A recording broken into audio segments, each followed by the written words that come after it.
Okay. இதில வந்து நெறைய பார்த்தீங்கன்னா, அன்பார்ச்சுனேட்டா ரொம்ப கஷ்டமா அளிக்கக்கூடிய ஒரு விஷயம் என்னன்னா, குழந்தைகள் வந்து இறந்துட்டாங்க. அது வந்து பார்க்கறதுக்கு ரொம்ப கஷ்டமா இருக்கு. அண்ட் யங்ஸ்டர்ஸுமே சரி ரொம்ப மயங்கி விழுந்துரும். நம்ம நெனச்சோம், ஓகே வயசானவங்களுக்கு இதெல்லாம் ஆயிருக்கலாமா? இந்த வாய்ப்பு இருக்கு அப்டின்னா, பட் நார்மல் யங் பீப்பிள்க்குமே அது ஆயிருக்கு.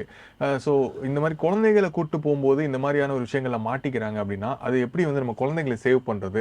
எஸ்பெஷலி வுமன்ஸ் வந்து இதுலருந்து எப்படி தப்பிக்கலாம்? குழந்தைங்கள ஃபர்ஸ்ட் ஆஃப் ஆல் இந்த மாதிரி மீட்டிங் கூட்டு போகிறது எனக்கு புரியவே மாட்டேங்குது. எப்படி கூட்டு போகிறதுன்னு நான் இது ஐ கேனாட் டைஜஸ்ட் இட். எதுக்கு கூட்டி போகணும்? ஆல்சோ இது வந்து இது லேட்டாக வந்தனால நம்ம தமிழ்நாடு சென்னைலாம் எப்போவுமே சம்மர் தான். எப்போவுமே ஹாட்டாக இருக்கும், எப்போவுமே டீஹைட்ரேட் ஆகிட்டு இருப்போம். கையில் தண்ணி வச்சுருக்கணும், இல்லாட்டி ஆர்கனைசர்ஸ் எக்ஸ்ட்ரா வாட்டர் வச்சுருக்கணும். அண்ட் கஷ்டமாக இருந்தால் டக்குன்னு போயிடணும்.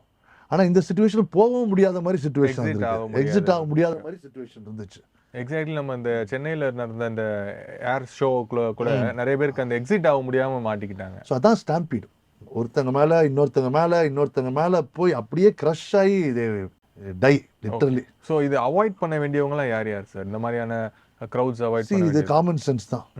வயசானவங்க, குழந்தைங்க தேவையில்லாம இந்த மீட்டிங்ல போய் என்ன அச்சீவ் பண்ண போறேன்னு தெரியல. Only one person is going to achieve. சொல்லுங்க, ஸ்பீக்கர் தான் அச்சீவ் பண்ண போறாங்க. அங்க ஓட் வின் பண்ணி whoever it maybe they are going to become a big person, they are going to come up in life, they are going to make a lot of money. அதனால நான் வந்து இந்த மாதிரி ஒரு மீட்டிங் டெஃபினட்டாக போகவே மாட்டேன். யாராக இருந்தாலும் ஐ வில் நெவர் கோ.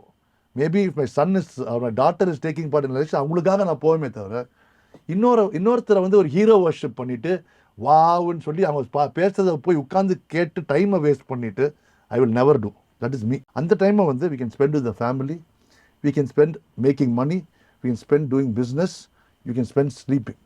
அதை விட்டுக்கிட்டு இன்னொரு மனுஷனை போய் ஒரு பெரிய ஆள் மாதிரி பார்த்துட்டு இருக்குது, தட் இஸ் மீ. எனக்கு அது ஓகே. பட் ரசிகர்களா வந்து அந்த ஒரு விஷயத்தை நம்ம பார்க்கணும், நம்மளுடைய ஸ்டாரை பார்க்கணும். அது மட்டும் இல்லாமல் பொலிட்டிக்கல் வரும்போது அதுக்கான அந்த எதிர்பார்ப்புகள் ரொம்ப ஜாஸ்தியாக இருக்குன்னா ரசிகர்கள்லாம் வராங்க. யாருக்குமே அந்த பெரிய க்ரௌடாக வந்து வர ஆரம்பிக்கிறாங்க. அது நம்மளால தடுக்கவும் முடியாது.